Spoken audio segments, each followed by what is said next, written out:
Welcome to T.O.L Studios, and today in lesson 12 we're going to still apply everything to the guitar, but I'm going to actually take more this part of I'm going to call this like a two-part lesson.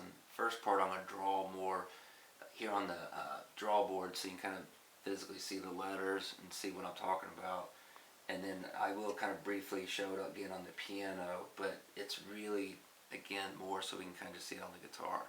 So this will be a two-part. First part will be a little bit more draw board. Second part, I'm just going to leave it up on the draw board and then just show you more on the guitar. So bear with this first part, but I strongly recommend watching this. As I always say too, definitely you should be going back to those old lessons and make sure you know everything I've been talking about on those shapes. Doesn't matter how fast you're playing them, just make sure you've gotten them memorized. And again, like I said, not just seeing it as like 3rd fret, open fret, 2nd fret. Make sure you know it's C, D, E, so that way you know it's C, D, E. That way you know it's C, D, E, and on. Okay, so that's on you at this point. If you don't know it, just go over it because I'm going to lose you here the more I keep going. Okay, so we're going to use that draw board here today again, so that way I can draw it up here so you can kind of see what I'm talking about. So we talked about in music that we can take a total of 7 letters from the alphabet.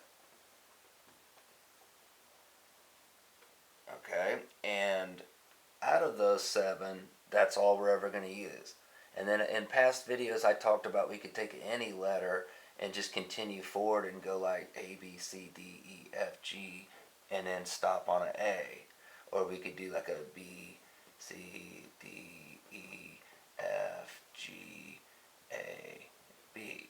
Okay, well today I'm going to show you, and you know I've been talking about this in the last few videos, that we're always seeing C, D, E, F, G, A, B, C. And it was this one that I really talked about a whole lot as far as why this scale was the way the guitar tunes and why we learned those patterns and why the numbers came from this. So I'm going to do this. I'm going to kind of show you why I use that scale.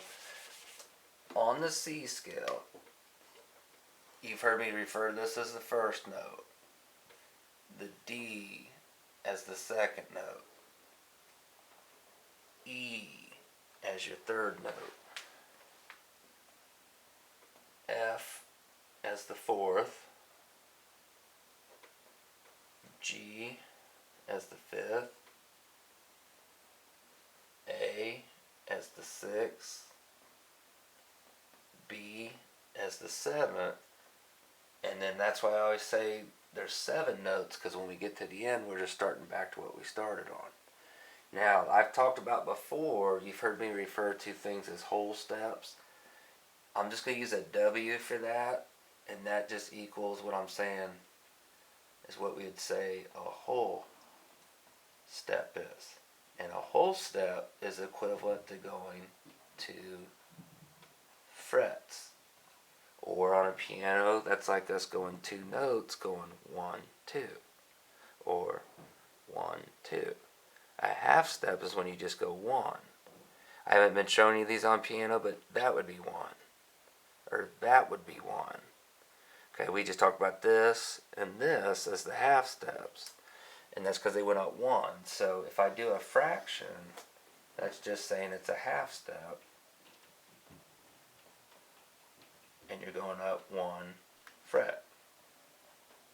Okay, so this is me drawing a bracket so I don't confuse you. So I'm saying between C and D, you're doing a whole step.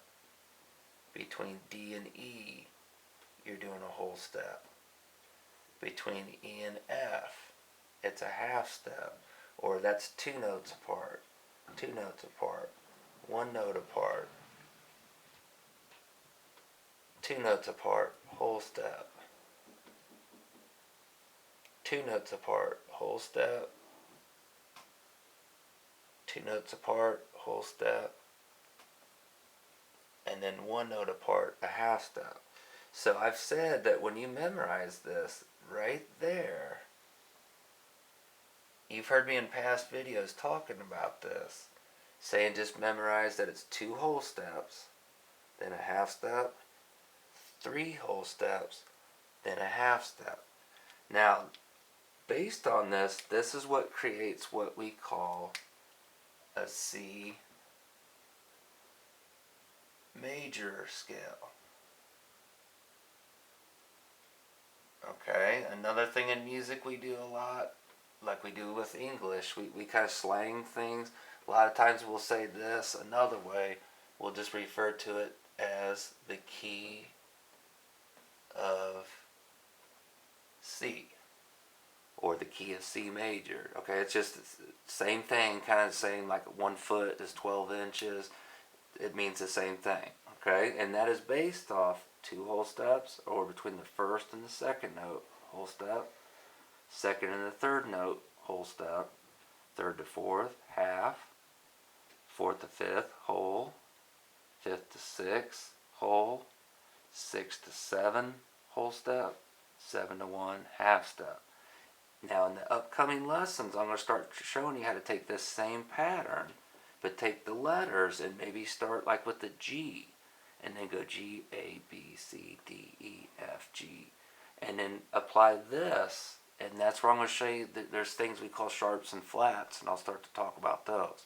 That's when you're going to start seeing the frets we've been skipping. We'll start to use them, and I'll explain that.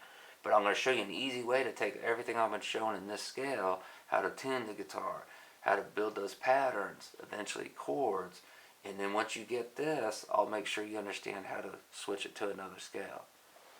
So I'll stop on that one for now. That's basically a general idea. On the next lesson, I am going to take the guitar and actually refer back to the shapes that I was playing.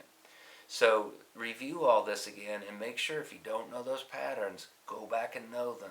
And again, some people do memorize seeing them as the frets first, meaning as they're playing that, they might again just see that they're doing this as the 3rd fret, open. And I'm still saying you can do that, but once you know it, it's not going to kill you to say C, D, E, F, G.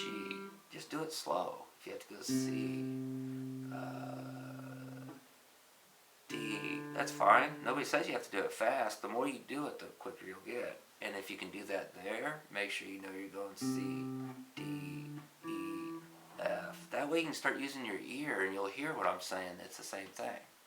And then I'm going to show you later on we can do the same thing with chords. So have some fun with this. I'll look forward to seeing you in the next lesson.